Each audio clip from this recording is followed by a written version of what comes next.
When they come in and they're new in the business, first thing you have to tell them is, make it a point not to talk to anyone. This is very, very important. You know why?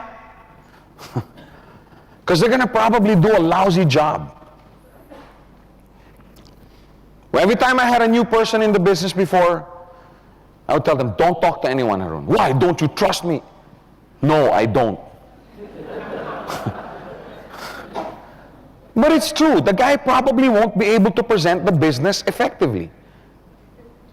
If a person is new in this business and doesn't know anything about how to explain it properly, he will just end up turning his prospects off otherwise excellent business. How many have made that mistake before?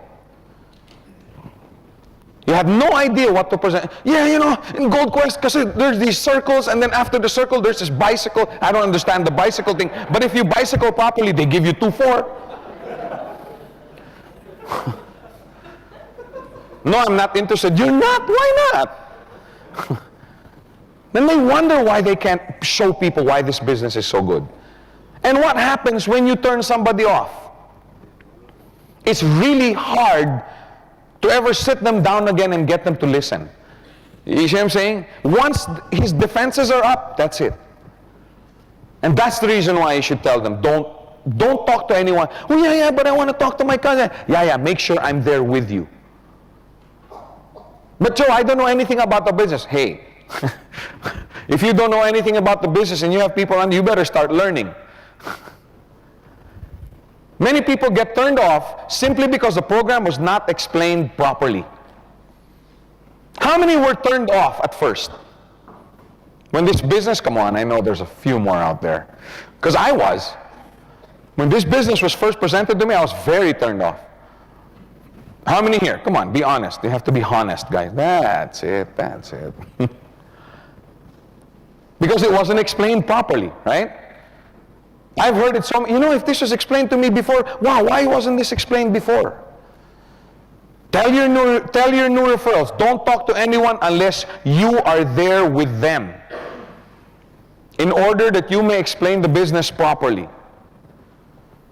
But Joe, you mean I have to go with them? Hey, we did talk about paying the price, right? Well, but Joe, instead of going with them, I'd rather go watch a movie. I'd rather go play golf. I'd rather go to so-and-so party. You mean all these 5 people, I have to help them? Were we talking about counting the cost or not? Because that's the cost I'm talking, time. Joe, I don't have time for that. Well, then I guess you don't have time to be a millionaire. Because that's what it's going to take.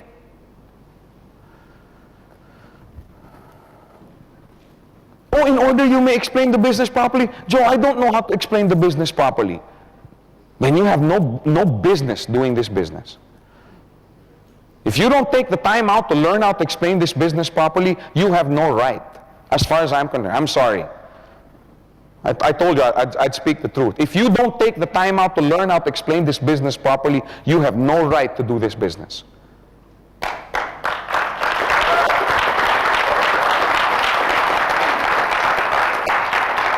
If you expect people to take you seriously with this business, you take the business seriously.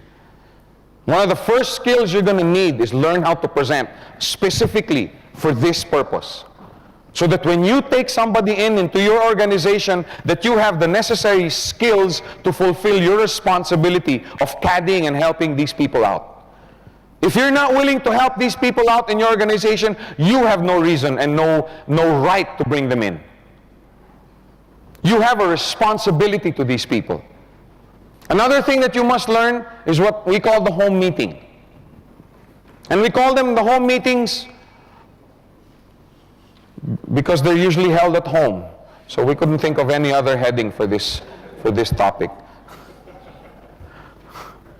I like the home meetings. One, everybody has a home. Your home should be your office. Not everybody can afford to put up a 500 square meter, how do you call this, office at the Petronas. But everybody has a home with a table and 4 chairs. Right? Everybody has home. When I presented the business to Ferdy, was it In an office? No, I sat down with him in a coffee. My office was the placemat.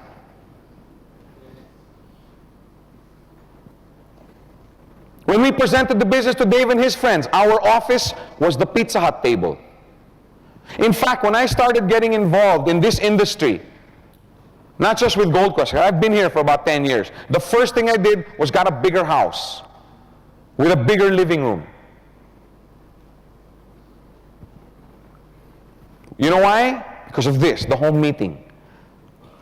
Because as your organization starts to grow, okay, what I would do is have them agree. Okay, as your organization starts to grow, have them agree on a time when you shall meet at your home at least once a week, or at least once every 10 days. First thing I do is, and when we go looking at the house, I'd look at the living room. Because this is my office. This is where my organization is going to grow. One good idea, and this I used to do all the time, is to have a potluck party. I'd tell 5, 6, 7, 8, 9, 10 people, hey, everybody bring food for 2 or 3, right? I'll supply the drinks and the rice and the bread. Everybody, I mean, how much can that cost? It doesn't cost an arm and a leg. Everybody, and then they would come to my house with food for 3, doesn't cost that much. We'd eat, have a good time. And as you know, I have a good time when I'm eating. And we'd party, we'd eat, we'd have a good time. And invariably, inevitably, after dinner, right, we sit down in the living room and we start talking. We start talking about the business. Oh, this week I experienced this. Next time I think I'm going to do this because this one didn't work. What about you? And you start exchanging information. Keep the business fun. You don't even have to do this at home. Many, many times you'd go watch movies. I'd tell my girl, hey, let's go watch a movie. We go watch a movie. After the movie, we gather at Dunkin' Donuts. And we'd sit. We'd talk about the business. But you see what I'm trying to say? Have meetings with these people. You'll notice that as different leaders begin to share their different experiences during the past week, everyone learns from each other. In your organization, are you the only one with brains? Because if you are, let's take a look at the quality of the people that you're bringing in. Sit down, share. Oh, what happened to you this week? Hey, that's not, I learned a lot. I'm supposed to be teaching these guys. I learned a lot from them. This whole conference this weekend, so many of you have come up to me, hey Joe, this is great. You know what we should do with these VCDs? We should do this. And you know what we can do I'm learning from this. You think I'm just being religious and saying that I'm getting as much blessing from this conference as you guys? No. I've learned so much just from last night, just talking and interacting with you guys. Ranjit came to me while I was preparing for the second module last night and shared to me about something which I ended up sharing with you guys. I learned from it. So don't think that these home meetings are only for your benefit. They're also for their benefit. I'm sorry. It's also for your benefit. You will learn. And pretty soon, because they're learning, their organizations will start growing. Right? And they will start now inviting people. Now it's good for these new people to start coming in to these little parties. It's beneficial for them because rubbing elbows and interacting with the leaders and the fellow questers, creates an overall feeling of belonging. Hey, this is a team, this is a group. Hey, these guys are sharing their secrets with me, etc., etc. It also helps them gather valuable tips and information on objection handling. Many, many times, there was this guy, he was asking all these objections, and I answered him with this. Oh yeah, one good way to answer this objection? It's a learning time. Yes, it's fun. Yes, you have a party, but it's also time to learn. And since these are people that have been doing the business, they are seasoned leaders. So it keeps their faith levels high. Correct? When you attend meetings like this, it gets your faith levels very high. It's important to note that you can have these meetings anywhere you can gather as a group. Doesn't have to be in your home. Oh yeah, and later on, okay, the original group that you have will start their own home meetings. And then they will start their own home meetings, etc., etc. Then pretty soon this organization grows. That's why these meetings are so important. Now the reason I like to use the home is everybody has one. You don't want to rent an office, and spend a lot of money refurbishing, because people walk in and saying, wow, yeah, Jason can do this, but I can't do this. So I'm not going to be able to succeed in this business. You see what I'm saying? But when you have a home meeting and you have new people coming in, they're like, hey, I can do this. I can do this business. I can do this in my living room. Now you're going to have this VCD, you just put it on your computer with your group, you go over it one by one. Hey, I can do this. I can print a manual. Which, by the way, also is another, just to sidetrack a little bit, which is another good reason why one-on-one is more effective. Because when you sit here presenting to a large group, many, many times people in the audience are saying, hey, this is a good business, it's really nice, but I don't think I can do what this guy's doing. I don't think I can get up in front of a group of 100 people, right? But if you present the business to somebody one-on-one, in a restaurant, over a cup of coffee, the guy's saying, hey, I can do this. That's another reason why one-on-one is so good. I can do this bit. I can do what he's doing. I can bring my manual along. After these meetings, encourage what we call caddying. Okay, at these meetings. Okay, discuss it. You should caddy people. Caddying is an indispensable method of learning the basics of building the organization.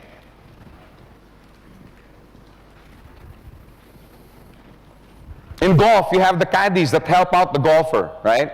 Many, many golfers will tell you that many times their success is dependent on the caddy that they have.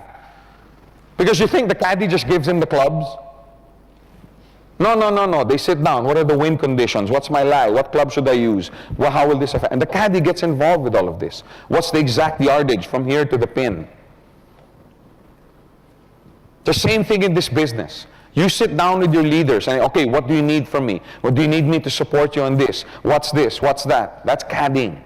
And this is what you have to do with your leaders. I see some of your faces going, Joe, all of this is going to take away from my party time. Well, are you willing to pay the price? There's no such thing as an accidental millionaire. I don't know about other businesses, but in Gold Quest, no way. All the people that have made money in this business have worked long, have worked hard, but they've also reaped the benefits. I told you about the one lady in the Philippines who got pregnant. At least now I can say she doesn't look like this, because before when I'd say pregnant, people would look automatically at my stomach. She had been doing the business for about 1.5 years, and she got pregnant, of which is okay because she's married to her husband. Very important also. Remember I was talking about the steps. Get married first, then you get pregnant. But anyway, so she had been doing very well, earning, weekly. She got pregnant. She spent 2 weeks in her house resting. And then she spent 4 days in the hospital, C-section. And then she spent another 2.5 weeks recovering. And just being with her baby, being with her husband. During this 5-week period, she earned $8,000, the next week $12,000, the next week $13,000, the next week $11,000, the next week $9,000. I don't know the exact chronological order, but the amounts are like that. While staying at home. How many have ever made $70,000 having a baby? That's what I'm saying. You reap the benefits of this. But she has worked hard in building her business. But how many people do you know have worked 15 years, 20 years, but still don't make $70,000 when they take a 5-week vacation? See, the point is we're all going to work anyway. We're all going to work anyway. Whether you work hard in Gold Quest or A or B or C, we're all going to work. We might as well work on something that's going to give us benefits even when we do decide to take a break for a while. The big earners in this business, if they stop doing Gold Quest for 1 year, do you think their checks would go down? I know another lady who spent 5, 6 months, 8, 9, 10 hours a day building her business. And she was earning well, $5, $6, $4,000 a week. And then for reasons that I don't want to discuss, she got out. She's not doing the business anymore. But up to this day, she's still getting checks. Sometimes 4, sometimes 3, sometimes 5, sometimes 2. But she has completely stopped doing the business. But her organization is still there. That's why I'm saying, pay the price, because it'll pay you back. The caddy system, you have to go through the list. Who do we caddy? Who? You have to make sure that, see, your time is very valuable. If you have 100 people or 200 people in your organization, you can't possibly caddy all of these. You know what I'm saying? So you have to identify, okay, these are the leaders, or these are the potential leaders that I want to work with. Not saying that you're going to neglect everybody else. But by you spending time with these leaders, right, and teaching them and imparting to them, and then now they go into their organization and start helping their organization, isn't that you also caddying them? Through your leaders, you are duplicating yourself and helping out. Don't go out with 200 people and caddy 200 people and only affect a 5% transfer, right? But choose 4, 5, 6 that you decide, I'm going to spend the next 1, 2, 3 months with these people. And make sure they know the business well. What do we need to caddy effectively? The tools. Training material, books. Remember I told you I was fortunate enough to have leaders before who caddied me and trained me. They lent me books, they lent me audio tapes, they lent me videotapes, they lent me training manuals that they put together. You need tools with which to caddy with. There's things also you must avoid. We'll go over that list a little bit later. And what must you do as the caddy? Once you have all the tools, how do you affect it? The caddy system is to help your referrals become successful in the business by working with and for them. Very important, the for. Because many people have this idea that, oh, I'm your leader in your organization, you go work for me. The reason that I was successful in this industry, I think, is because when I brought somebody in, I would make it a point to tell them, I will be your employee for the next 2 months. Not your slave. We're going to teach you that in the, what to avoid. I'm not going to be your slave, but I'm going to be your employee. In other words, whatever you need, I'm going to be there and going to be supporting you. So you work with them and you work for them. Because remember, we discussed earlier, when they prosper, who prospers?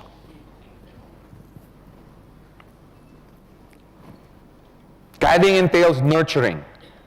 Remember, we were talking about the plant. You know how you don't just plant the seed and then just let it go. No, you spend time cultivating the soil. You nurture. That person that you decide to caddy, you nurture them. You sit down with them, spend time training. And training isn't just sitting down with somebody, you sit down, I'm going to train you because I'm the all great, grand poobah of this business and you're going to... No, training doesn't... many times, like before, when Ferdy and I were going to Dave Trinidad, okay, I'll pick you up in your house. We spent about 45 minutes in the car before we got to that place and we talked about the business. That's training. Training is not getting up in a three-piece suit and sitting in front of 200 people. That's not training. Yes, it is one form, but training is impartation. Any time that you can sit down with somebody and impart knowledge to them, that's training. So don't neglect the time that you have with your leaders going to and from meetings. That a lot of training happens there. Just you fellowshipping with each other, sitting down, having donuts, talking about your experience. Isn't that training? I've learned a lot from these sessions. And we thought we were just having a cup of coffee. Nurture your people. Don't just expect them to go out and make money for you. No. You sit down with them. In fact, when you have a new person in the business, remember what we call the 48-hour rule. Okay, make this ironclad in your organization. When you have a new customer, do not let 48 hours pass without calling and meeting with him or her and offering your support. 48-hour rule. Not calling and saying, Haroon, what is this? Up to now, you don't have any on your left, you don't have any on your right. I thought you were a good guy. I think you're spending too much time in front of that computer. No wonder your business not going. You were supposed to make a lot of money for me.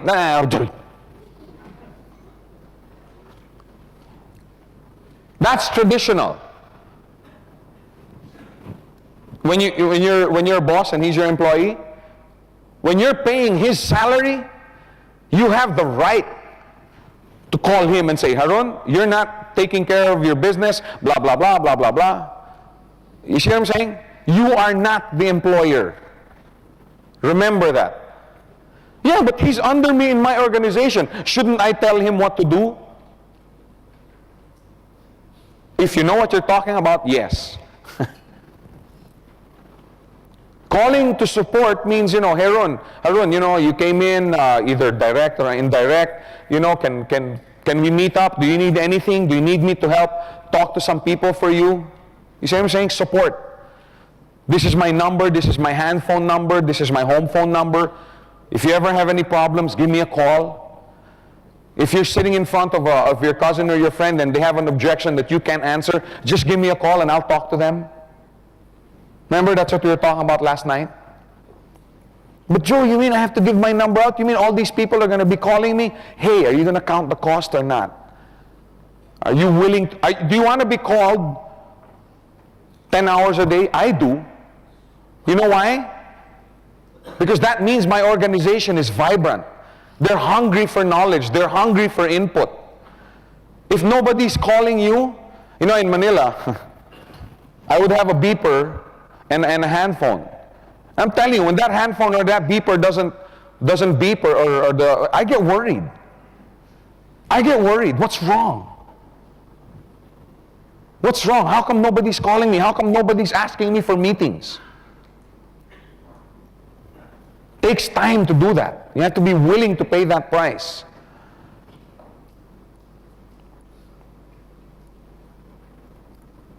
Ask if they need help to present. Many times these people are excited about the business but have no idea what to say. And how many of you ever experienced this? Somebody comes in, gives you his draft or pays by credit card, is really, really excited, comes back 4 or 5 days later saying, oh, have you sent the draft? Can I withdraw? How many times has that ever happened? I guarantee you, what happened to this guy, he was so excited, he saw the business, he sent in his draft or paid by credit card, goes to 4 or 5 of his friends or relatives, they have absolutely no idea how to present the business, they do a lousy job, botch up the whole operation, and their friends tell, oh, this is this, that, oh, you'll never make it. Then he gets into arguments with them, right? Comes back and says, I did the wrong thing. You mind if I get back my draft? I guarantee you that's what happened. And that's the reason why you don't want them talking to anyone without you being there. Ask them, demand. You insist that you be with him. If you can't be with him, make sure one of the other leaders are.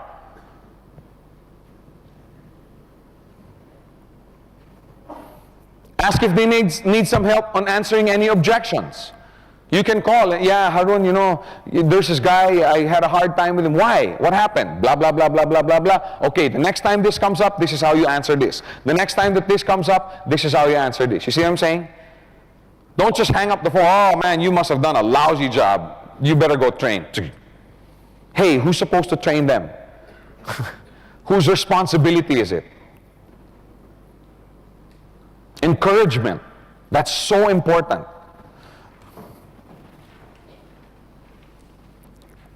People new in this business have to know that they're doing the right thing. Yes, they have to know when they're doing the wrong thing.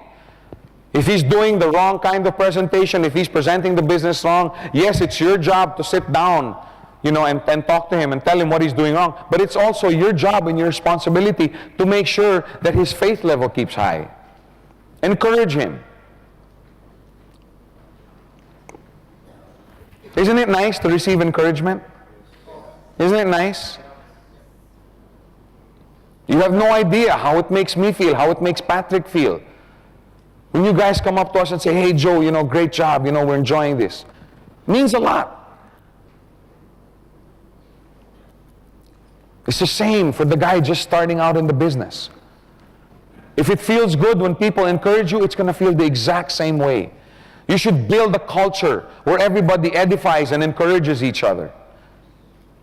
Start that culture. Support. That's where the time comes in. Being with them, going with them to the different appointments. Maybe even canceling some of your own. I've canceled movies with my wife, with my children. I've canceled parties. I've canceled out golf games. Simply because I was committed to somebody else. These are not theories that I'm talking to you about. Patrick, where's Patrick? Patman. Ed, have you guys ever canceled anything to support someone? That's why they're successful. That's why the checks are so big. Support.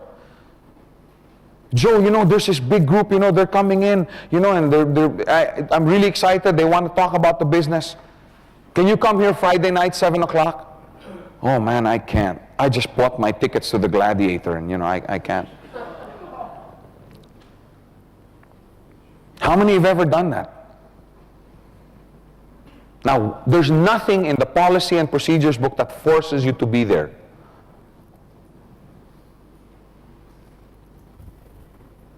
It's a moral obligation. Go to them, support them. When I first got involved with this business, I told my wife and my children, I sat down with them, and I said, for the next 6 to 9 months, I'm going to be really scarce around this house. Not because I don't love you guys, but because if I do this business right, we're never going to have to worry about finances again. And then I can sit down and watch grass grow with you the whole day. Because that's my goal. People ask me why I work so hard. Because I'm so lazy. I want to get to the point where I don't really have to do anything. Because there are many, many, many important things in life that have nothing to do with making money. Watching your children grow. Nothing gives me more pleasure and fulfillment than being with my children. You'll meet them all, by the way. They're all going to be here tonight. Spending time with your wife. Priceless. Going out and doing mission work. Priceless. Taking vacations with your family. Now that has a price. That's not priceless. But that's why we work hard, so that someday we don't have to work. But in the beginning, you have to work hard. And the hard part comes in the teaching, the supporting, the encouragement, the nurturing of your network. But I'm telling you, it pays. It pays dividends that you can't put on a check. Do you think I can put a price on the relationship I have with Ranjit and Tony and Ronnie and Patman and Patrick and Ed? I can't put a price on that. Build a team. Teaching, impart. See, another nice thing about this business, and this is the reason why many companies are gravitating towards this industry, because it's such an efficient way to work. See, in the corporate world, if I were the president, and let's say Kuna were the vice president, would I tell Kuna all my secrets? Why not? They take me away. And they promote Kuna, right? Hire him for half of what they're paying me. You see what I'm saying? Yeah, I may have taught you everything you know, but I haven't taught you everything I know. You see what I'm saying? But in this business, everything you know, if you can write everything down, everything you know, you want to pass down to your leaders. Why? Because their success is your success. Here there are no promotions, there are no hirings, there are nothing. It's your leadership base. Teach, impart. The more you know, the more you can teach. Now, before you start to teach, however, you have to do one exercise. Make sure that your leaders have a vision. Have you ever tried to teach somebody who doesn't want to learn? Have you ever tried to teach a dog how to sit when he doesn't want to learn how? Because there are some dogs that are more, how do you call this, receptive than others. But let's stop using dogs as an example. Okay? But you know what I'm trying to say. Have you ever tried to teach tennis to somebody who has no vision to become a tennis player? If they have no vision for this business, they'll have no direction. They won't know what they're doing. They will not be motivated. You're going to have to call them up every day. Come on, man, come on. They will not be willing to overcome obstacles. They will have no work ethic. How many guys have a vision for this business? Do you guys need anybody to motivate you? Aren't you going out trying to get as much learning as you can? Before you teach, make sure you sit down with them and impart a vision in their hearts for what they can achieve in this business, or else nothing happens. It's like banging your head against the wall. If they have none of the above, they're going to be lazy. They're just going to be lazy. For me,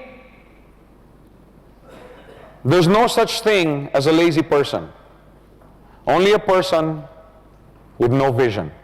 Okay, we were talking about, have you ever wondered why there's some people in your organization that don't move? Okay, there's some people, they come in, they're really excited, and then after 2, 3, 4 days, you know, that it's gone. Okay, now the reason for this is because they have no vision for the business. Okay, there's no such thing as a person who's lazy, as far as I'm concerned. It's just a person with no vision. I can give a personal testimony to that, because, you know, I always thought I was a lazy person. Okay, but it turns out that what society, or my schools, some of my relatives, and to a certain extent what my parents had expected of me, was not where I wanted to go in life. Okay, later on in my life, I found out that, hey, I have a vision for this. It's just that the visions that were set for me were not my own visions. Okay, and finally, I broke free from that mold that, hey, I wasn't lazy, I just didn't have a vision. For 26 years of my life, I just kind of went, you know, floating wherever the wind blew. But when I finally sat down and decided, okay, that this is where I want to excel, this is what I want to do, then, like I explained last night, my life started moving in a predominantly forward direction. Okay, so if a person who's involved with this business doesn't have a vision, will eventually just peter out. Okay, they have no direction, they have no work ethic for the business. They're not going to move unless you're there motivating them. Okay, because for the life of me, I can't figure out why somebody can't see this business and work with it. Okay, because if you do this business properly, man, the financial benefits are unbelievable. Okay, before you start the teaching process, the reason we're talking about this is, remember, you're supposed to teach the people as you caddy them. Okay, it's really, really difficult to try and teach somebody who doesn't want to learn.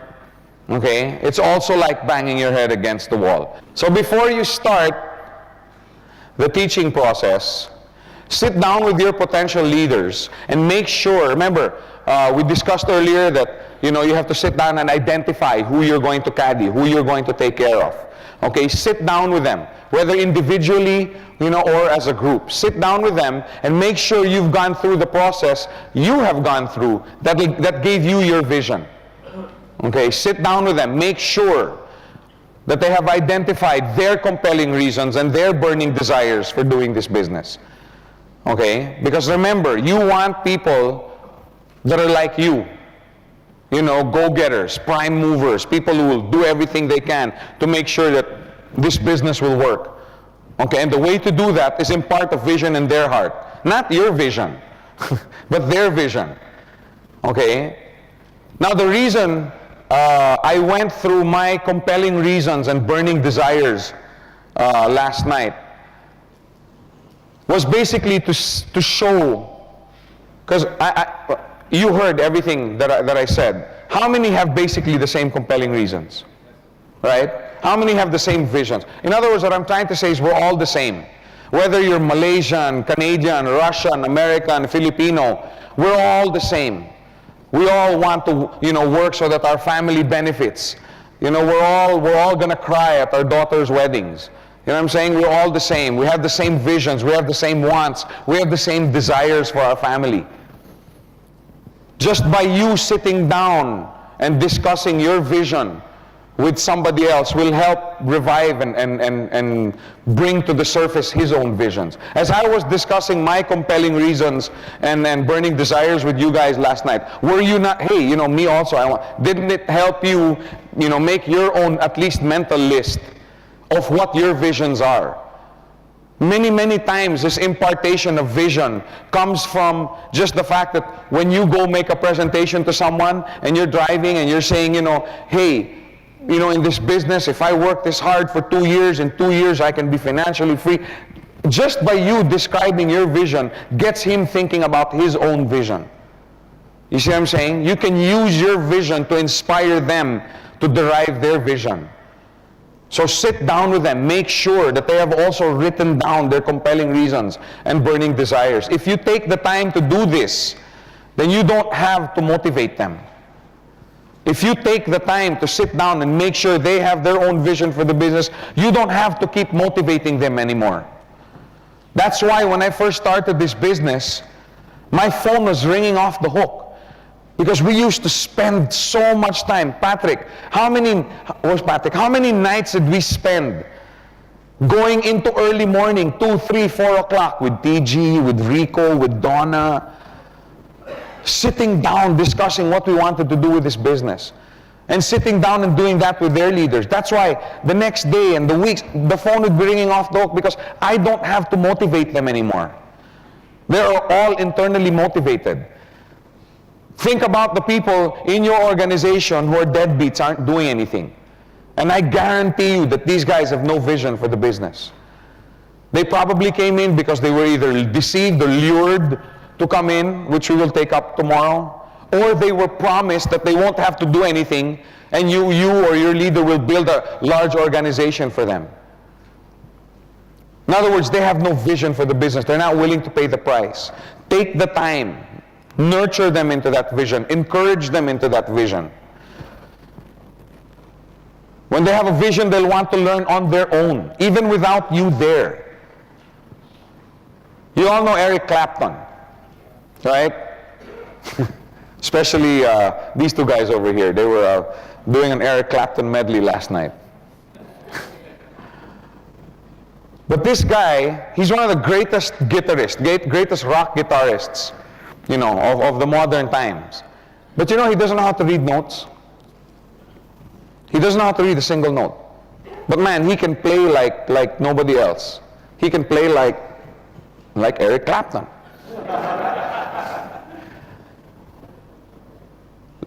The reason he doesn't know how to read notes, it just tells me that he did not have any classical training.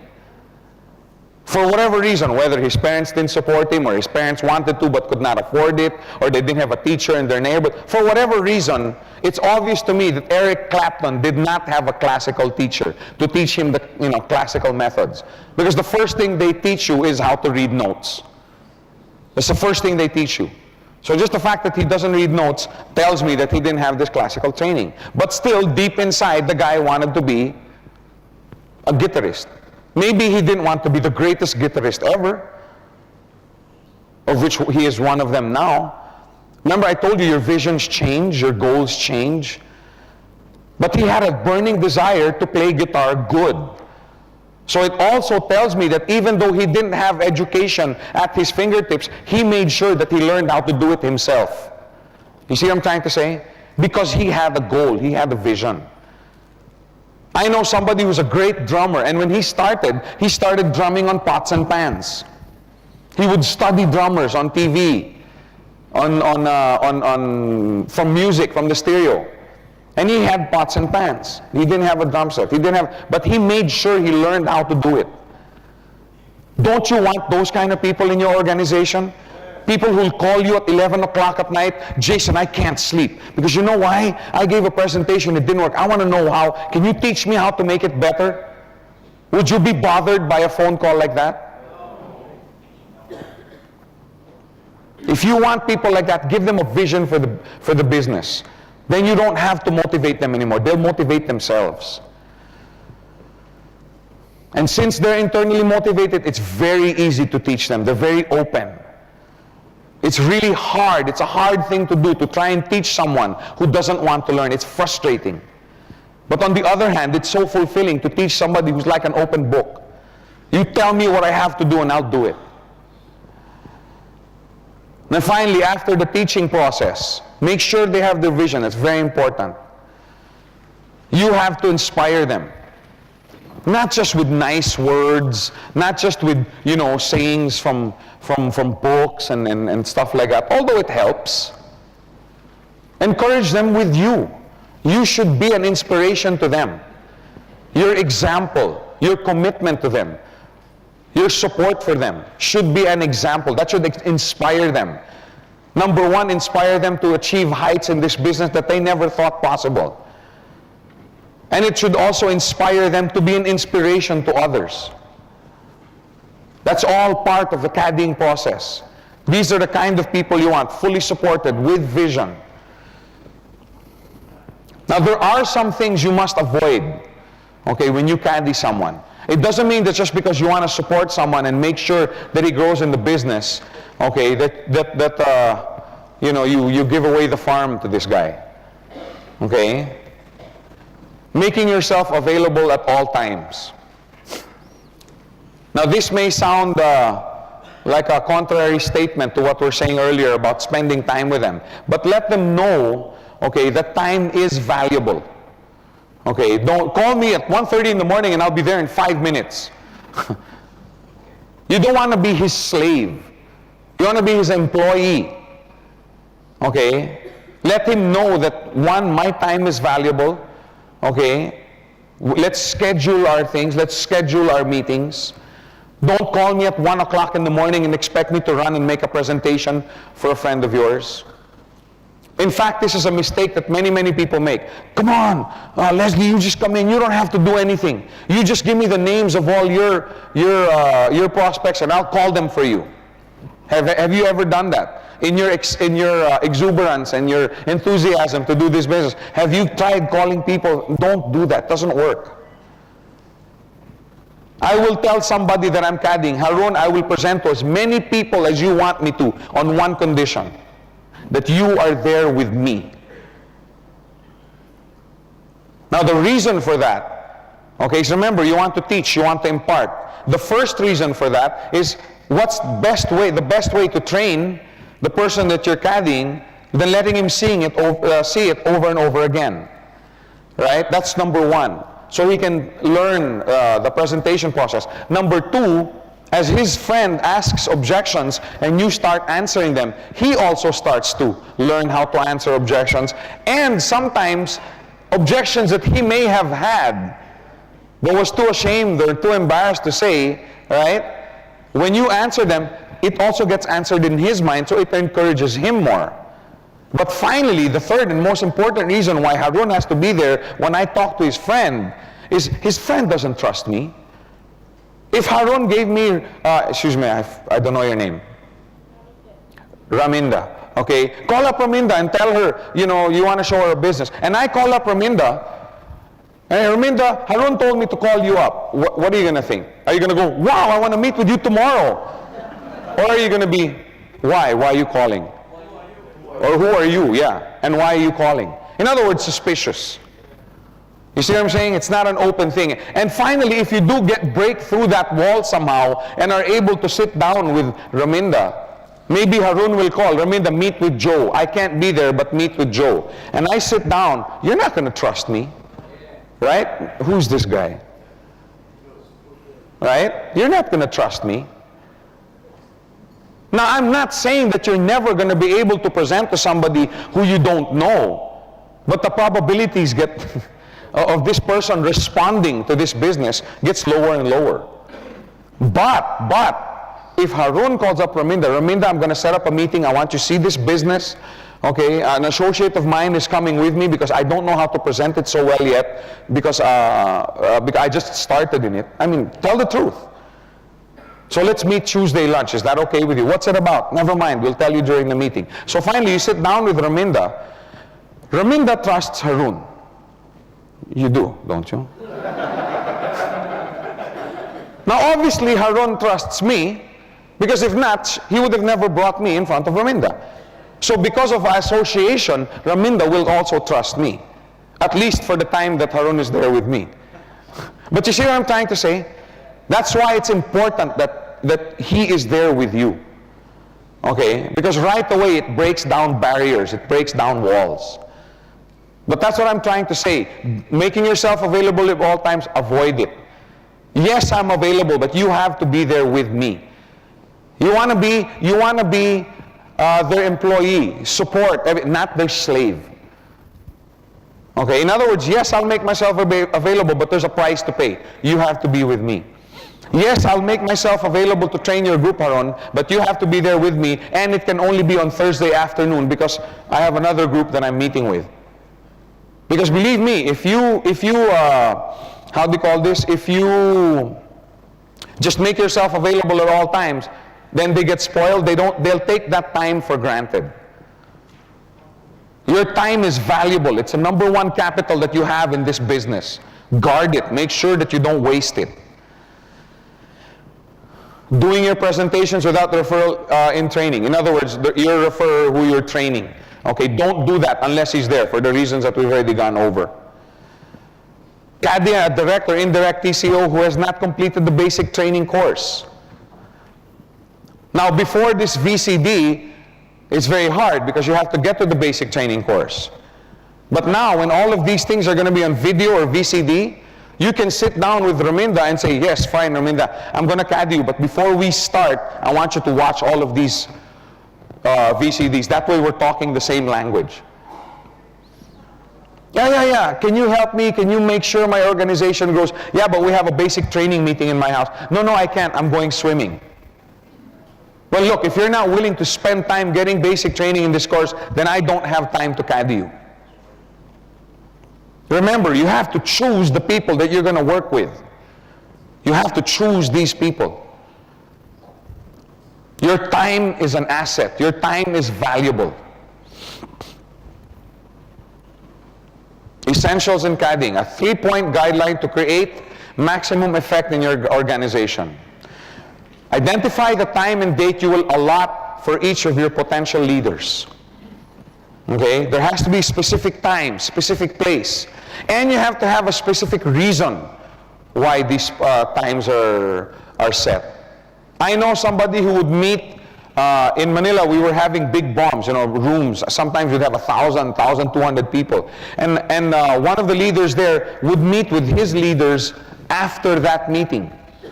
Because this is when everybody's excited. Wow, they just brought in, 5 people. The 5 people came in. They're really excited. They're receptive to training.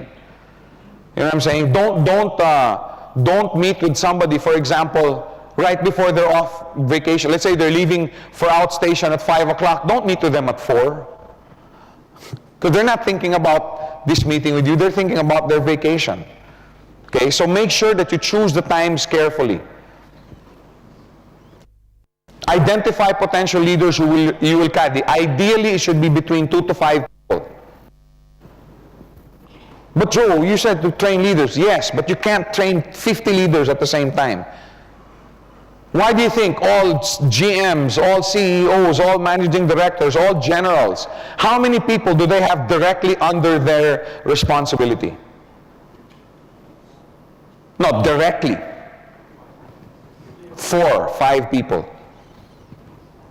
Because you can only effectively manage or train or caddy about 2 to 5 people. As your skill level goes up, maybe that'll go up to 6 or 7. But your time management skills have to be really, really good. Okay? I would rather, and you would rather, train 2, 3, 4, or 5 people effectively. Never mind if you're not able to do it to 20. But it's better to do it 100% with 4 or 5 people than so-so with 30. Then you're going to have 30 half-baked leaders. I would rather have 2, 3, 4 that are 100% questers. Mind, soul, and body. Whoa. Hey, this business gets pretty heavy. I mean, you really get into it. You know what I'm saying? There comes a time where it's a way of life already. Because like I said, impartation is such that the benefits are not only financial.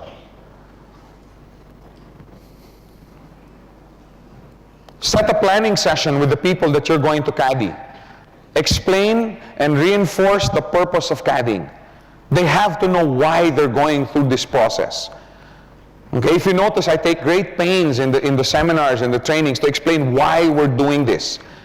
Because if a person understands why he's doing something, why he's undergoing something, then they accept it much, much better. It's the same thing with discipline. I discipline my children. But we explain to them why. You don't just, let's say, and sometimes this disciplining involves punishment. Now, many times a child who's being punished who doesn't understand the reason why he's getting punished, ends up resenting it. You know what I'm saying? If it's done enough times, he ends up to be a rebellious child. But if you sit down and explain to your children why this disciplining process, why this punishment. I have sat my children I have 5. I've sat each one of them down so many times. Mommy and I, we discipline you and we punish you because we love you and we want you to grow up following these guidelines. We have a certain set of guidelines that, okay, this is the way how to be a proper human being on this earth. And the reason that we're punishing you is because we want to make sure, because we love it. You know, it's easier, we explain to them, it's easier for us to just keep saying yes. Right? Isn't it easier to tell a child, yeah, okay, go ahead, do it. But then when they get to be 17, 18, 19, 20 years old, and they're so used to just doing things the way they want, and we explain to them, we punish you, we discipline you because we love you. The day that we stop punishing you, then you should be worried. There came a time where Ina, you'll meet her later, she's here, my daughter. When she was about 6, okay, there was one, and you have to be consistent. With children, you have to be consistent with your discipline. And like you can't just punish when you're in a bad mood. You know what I'm saying? Because then they'll think it has to do with anger. No, it has to do with because we're punishing you because we love you. We're disciplining you because we love you. And there was one particular time when I was very busy and I wasn't able to punish. My daughter came up to me and she was crying. She was 6 years old. She goes, "Daddy, don't you love me anymore?" And I go, "Of course I do. Why?" "Because, I disobeyed and you didn't spank me. You didn't punish me." No, really, I mean, it blessed my heart. Because ever since she was a little girl, I've always told her, "I'm punishing you because I love you and I want you to avoid these things." And she, "Daddy, don't you love me anymore?" All I'm trying to say here, okay, is make sure you explain why. Explain and reinforce why you're going to caddy. Because if children, okay, can get to the point where they love discipline and punishment simply because they know it's good for them, then what more the other stuff that's a little bit more pleasant than punishment and discipline? You know what I'm saying? Explain to them, the reason I'm caddying you is because I want you to be this kind of leader. I want you to be this. Because sometimes that caddying will how do you call this, involve some disciplining. There are some people who go about this business the wrong way. Right? Like there's some people who make presentations that are lousy. Sometimes they're in a bad mood. Yeah. It's up to you as a leader to pull this guy aside. Hey, wait a minute. Wait a minute. If you expect to be the leader of a global organization, you have to, you have to change your presentation. Yeah, but I'm actually I present well. I was just in a bad mood. Well, if you're in a bad mood, don't present the business. Delegate it to somebody else. I mean, caddying involves disciplining. And if you don't sit down and explain to them why you're doing this, you're never going to be able to speak into them. Because impartation is not always, hey, you can do it, I believe in you, oh, this is great. No, impartation, caddying is also, Haron, I really think that you should change the way you're presenting, especially this part. If you've never explained to him why you're doing this, he's just going to walk away. But if it's explained to him that you want him to be a leader of a global organization, then you can sit down. Haron, remember, I told you that if you're going to be this kind of leader that we both agree you can be, that you have to go through this process. You have to earn that right. That's the reason why you have to sit down and explain. Some of you are looking really worried. Wow, Joe, that's a lot of time. Yes, it's a lot of time. This is not a get-rich-quick scheme. And if you want people outside to believe that this is not a get-rich-quick scheme, if you want governments of the world to not think that this is a get-rich-quick scheme, well, let's act like it. Let's show the world what this business is really about. Because I happen to believe that this is one of the best systems there is on the planet, and if we do it right, people are going to take notice. People are going to take notice, companies are going to take notice, governments are going to take notice, if we do it right. I don't know about you guys, I'm in this business for the long run. So yes, take the time, do what's good for our business. Agree on a fixed weekly schedule. Allocate the time. I am setting aside Wednesday afternoon, 3 to 6 o'clock to be with your group. Make sure that they're there. Make sure that you're there. Set the time. Agree on a short-term goal. Example, the coin and the first $400 check. Isn't that such a big milestone? Isn't that a big milestone? Yeah. I don't know about you guys, man, when I got my first coin, I was excited. When I got my first check, I was excited. So was my wife.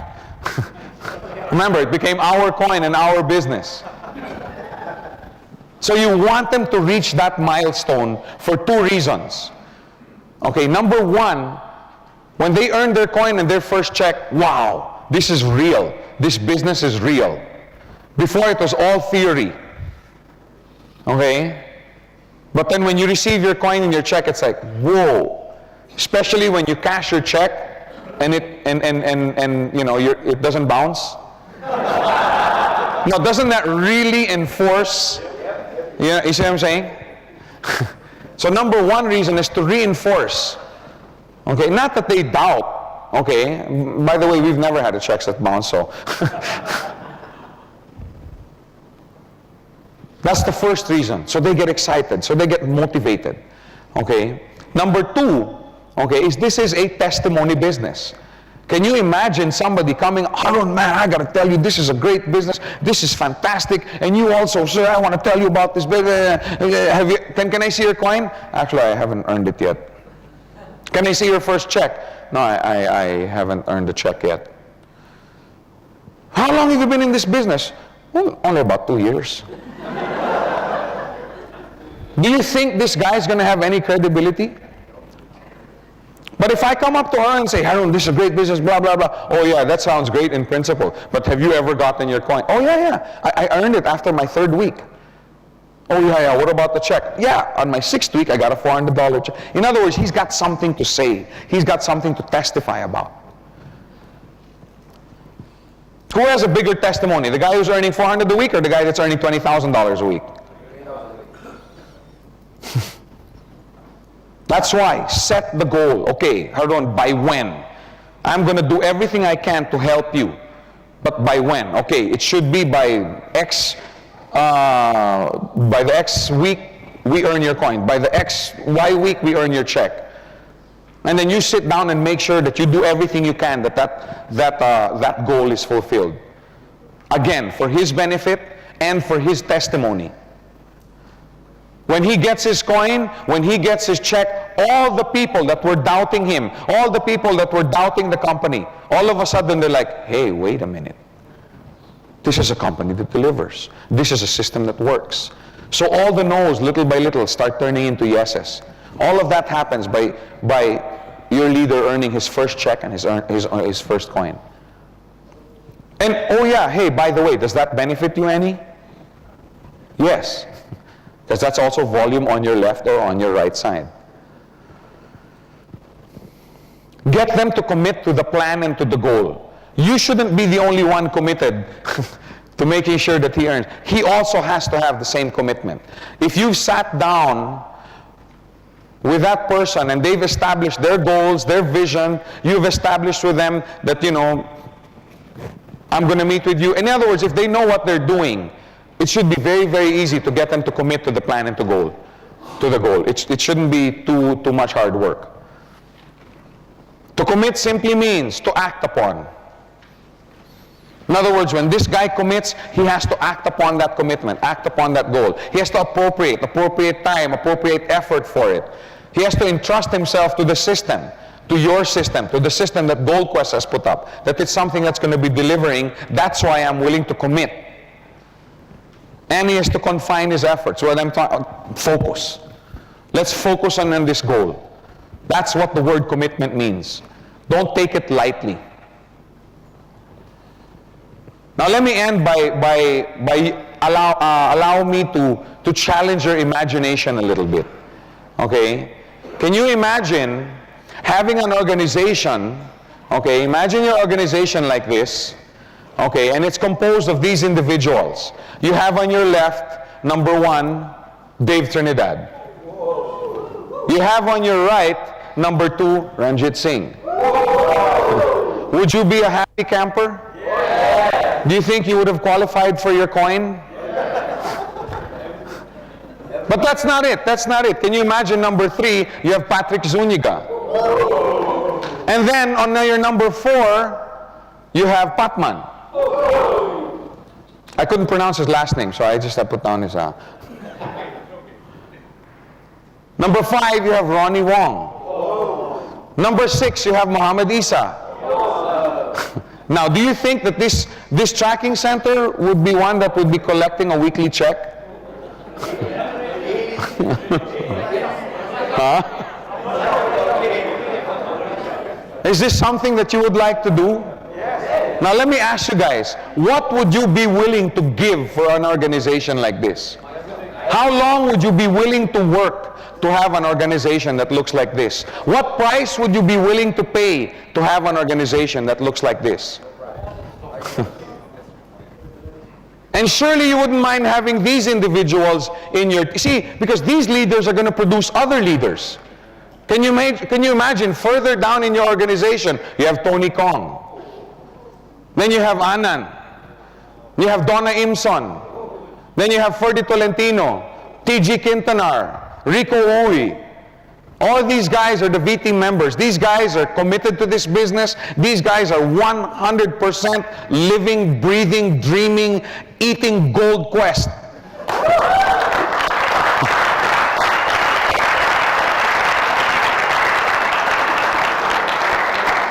Wouldn't you like to have an organization that looked like that and had people under them that represented this kind of talent, skill, commitment? How long would you be willing to wait? Would you be willing to work free for 9 months to train an organization that look like this? Yes. Are you sure? How many? How many here? Because I'm going to send a letter to the accounting department not to send you your weekly checks for 9 months. No, the point I'm trying to make here, okay, is, see, it takes time to build these leaders. Do you think Dave Trinidad was always who he is today? And Ranjit, and Ronnie, and Patman, and Patrick, Tony Kong. I mean, these guys were just like you and me before. But because they had leaders who sat down with them, trained them. You know, you see what I'm saying? That's you guys. Where's Patman? Is he in the room? Man, remember the early days? We went to every coffee shop, every San Francisco coffee, sitting there talking about this business, the right things to do, the wrong things to do. Patrick, how many times were we there? You know, we'd fall asleep on my couch at 3, 4 in the morning, wake up at 7. My wife would go, you guys are still here? I'm so sick of his face. No, I was just kidding. I love Patrick. I'm glad he's here. We're playing golf tomorrow. I'm going to beat you again, boy. No, what I'm trying to say is it takes time. It takes time to build this. Be patient. Be patient. If you build your leaders properly, if you train them properly, if you caddy them properly, it will pay. It'll cost, definitely. There's a price. But it will pay. I guarantee you, it will pay. So be patient, sit down, draw up your list, make sure you know who you're going to train, commit your time to them, give them a vision, make sure they know what to expect from this business, provided they do this. And believe me, that kind of organization is something not only to be proud of, but something that's going to be very profitable for you and your family for the next 4, 5, 6, 10, 15, 20 years. Because I've had people come up to me, Joe, how long will Gold Quest be here? Have you ever had that question asked? And I just, well, as long as people are buying coins from us, we're going to be here. It's that simple. I mean, how long does a restaurant stay open? As long as there's people buying food from that restaurant. How long will Coke be open? As long as people are buying Coke. I mean, Gold Quest is no different. It's the same. As long as people are buying coins, as long as you allow us to be here, we're here.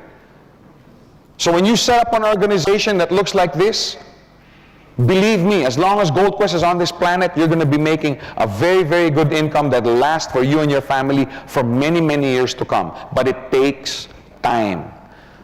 Don't shirk the responsibility. Don't be afraid of the hard work that goes into building an organization like this, because it pays. You've heard me say time and time again the last 2 days, but the bottom line, it pays. It pays to have this organization. Okay? So this ends our module for today. Thank you very much. We'll continue the how to make an effective presentation. So thank you very much. Let's build.